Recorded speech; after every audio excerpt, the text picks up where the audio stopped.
یہ مشکل کشائی ہے کہ خود شہید ہوگے اور اولاد بھی شہید ہوگی، ٹھیک ہے، لیکن آپ خود بھی مشکل میں ہیں، ٹھیک ہے۔ تو حالانکہ آپ کے جو ہمارے آپ مولا علی رضی اللہ تعالیٰ عنہ کے پاس جو ہے وہ تلوار بھی ہے، ذوالفقار تلوار بھی ہے، ٹھیک ہے، حیدری اور مشکل کشائی بھی ہے، بہادری بھی ہے اور کربلا بھی ہے۔ تو کمال کی بات یہ ہے کہ مشکل کشا کہتے ہی اسے ہیں یا اس کو ہیں کہ خود مشکل میں رہیں، ٹھیک ہے، خاموشی سے، اور ظہر کے ساتھ ساتھ دوسروں کی مشکل جو ہے مشکل کشائی کرتے جائیں، ٹھیک ہے۔ تو مشکل کشائی کا مطلب یا تعریف یہی بنتی ہے کہ لوگوں کی مشکل حل کرتے جانا، مخلوق خدا کی جو مشکل ہے وہ حل کرتے جانا، اور خود کی مشکل جو ہے وہ اس پہ خاموش رہنا، تک جو اپنے آپ پہ آزمائش ہو، تکلیف ہو، اس پہ خاموش رہے، ٹھیک ہے۔ تو اسی کو مشکل کشائی کہا گیا۔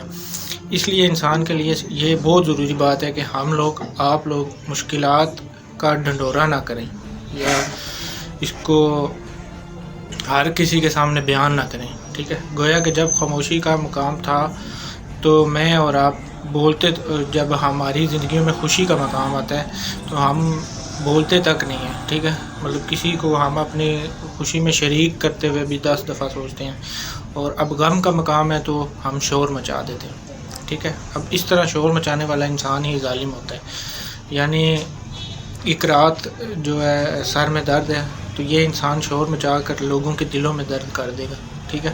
یعنی میں آپ کو سمپل سا جو لاجک ہے وہ یہ ہے کہ ایک بندہ کسی دوسرے انسان کو اپنی پریشانی یا مشکل بتا کر پریشان کر دے، وہی ظالم ہوتا ہے، ٹھیک ہے۔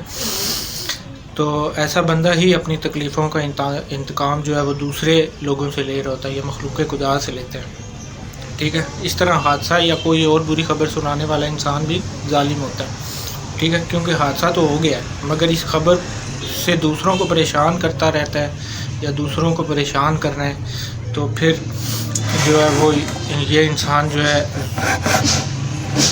ظالم ہو گیا، ٹھیک ہے۔ یعنی یا تو بیٹا باپ کی جدائی دیکھے گا، پریشانی تو آنی ہی آنی ہے، ٹھیک ہے، اور غم اور پریشانی تو ہر کسی پہ آتی ہی رہتی ہے، ٹھیک ہے۔ تو یعنی یا تو بیٹا باپ کی جدائی دیکھے گا یا پھر باپ بیٹے کی جدائی دیکھے گا، ٹھیک ہے۔ تو یہ چلتا آ رہا ہے ایسے ہی ماضی سے، ٹھیک ہے۔ اور کون ہے جو ہمیشہ سرفراز رہے اور کون ہے جو ہمیشہ یہاں رہے یا رہے گا، تو یہ رب کے کام ہے کہ زمانہ ایک جیسے نہیں رہتے، ٹھیک ہے۔ تو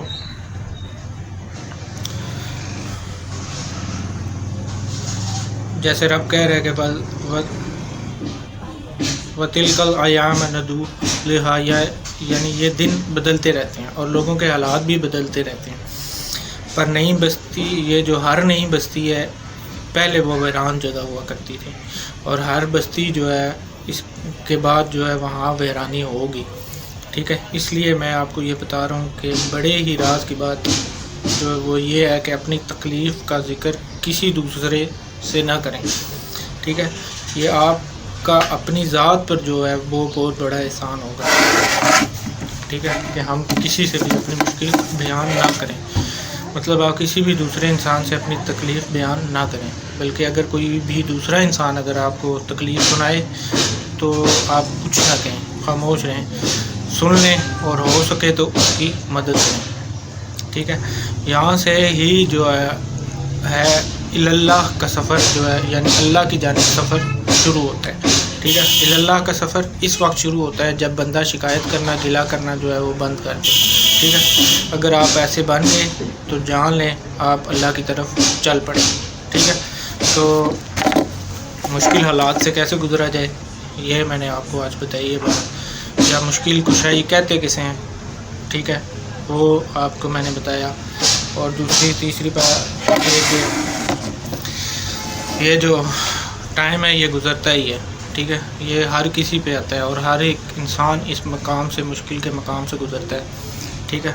تو بات کو غور سے سمجھیے اور مشکل حالات میں ان کا سامنا کیجیے۔ اگر اچھے حالات ہم نے دیکھے ہیں تو برے حالات بھی ہم نے ہی دیکھنے ہیں، وہ دیکھنے کے لیے کوئی اور انسان نہیں آئے گا. ٹھیک ہے, تو اچھے حالات ہم نے دیکھے ہیں تو ان کو انجوائے کیا ہے.